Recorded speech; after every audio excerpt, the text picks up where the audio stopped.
अस्सलाम वालेकुम। हाँ जी, टिकटॉक फैमिली की हाल है तुहाडे? उम्मीद करना खैरियत नाल होसो। ते मैं तुहाडा भाई ए बी भाई। ते गल एक बड़ी ज़रूरी है, टॉपिक बड़ा घना ज़रूरी है। ते गल करन दा मतलब ये है कि यार आपां जदों कोई आपां चीज़ां होंदियां मतलब रद्दी होंदी रद्दी, ये आपां वेच दिन्ने आं।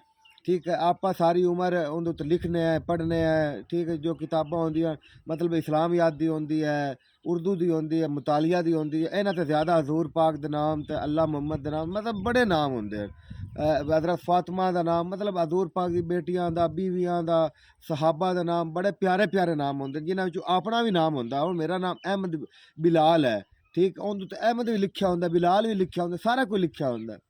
ठीक है, ਆਪਾਂ ਉਹਨਾਂ ਨੂੰ ਰੱਦੀ ਦੇ ਵਿੱਚ ਲੋਕਾਂ ਨੂੰ ਵੇਚ ਦਿੰਦੇ ਹਾਂ।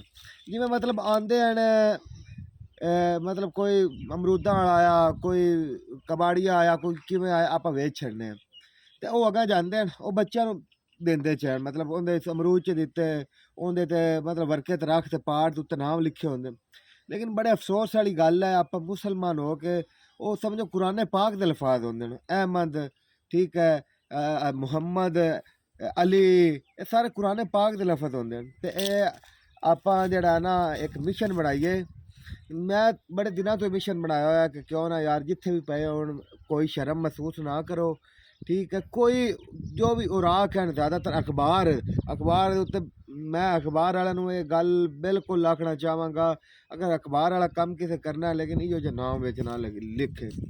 ਅਗਰ ਕੋਈ ਅਖਬਾਰ ਲੈਂਦਾ ਵੀ ਹੈ ਤਾਂ ਉਹਨੂੰ ਸੰਭਾਲ ਤੇ ਰੱਖੇ ਜਾਂ ਉਹਨੂੰ ਪਾਣੀ ਲੁੜਾਵੇ, ਚਾਹੇ ਮਤਲਬ ਨਾਮ ਮਿਟ ਜਾਵੇ।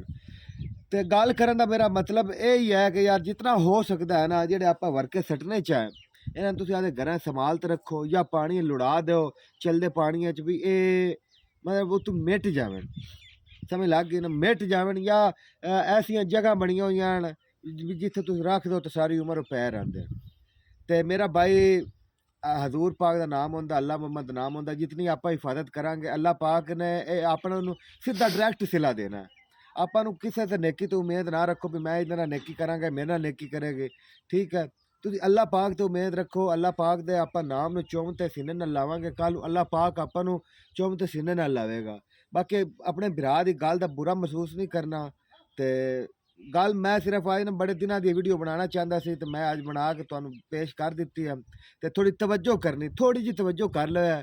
ਤੇ ਮੈਂ ਕਿ ਕਿਉਂ ਨਾ ਅੱਜ ਭਰਾਵਾਂ ਦੱਸ ਦਈਏ ਕਿ ਯਾਰ ਗੁਨਾਹ ਹੁੰਦਾ। ਮੈਂ ਅੱਜ ਤੇ 500 ਕਾਗਜ਼ ਵੇਖੀ ਖੜਾ ਪਏ ਹੁੰਦੇ ਥੱਲੇ, ਉੱਤੇ ਹਜ਼ਰਤ ਫਾਤਮਾ ਦੇ, ਆਇਸ਼ਾ ਦੇ ਨਾਮ, ਬੀਵੀਆਂ ਦੇ ਨਾਮ, ਬੇਟੀਆਂ ਦੇ ਨਾਮ ਹੁੰਦੇ। ਤੇ ਪਲੀਜ਼ ਇਸ ਕੰਮ ਤੋਂ ਬਚੋ। ਤੇ ਜਿਹੜਾ ਕੋਈ ਰੱਦੀ ਵਾਲਾ ਆਵੇ ਪਹਿਲਾਂ ਉਹਦੇ 4-5 ਵਗਾਓ, ਉਹ ਉਹਨੂੰ ਆਖੋ ਵੀ ਤੂੰ ਕਿਉਂ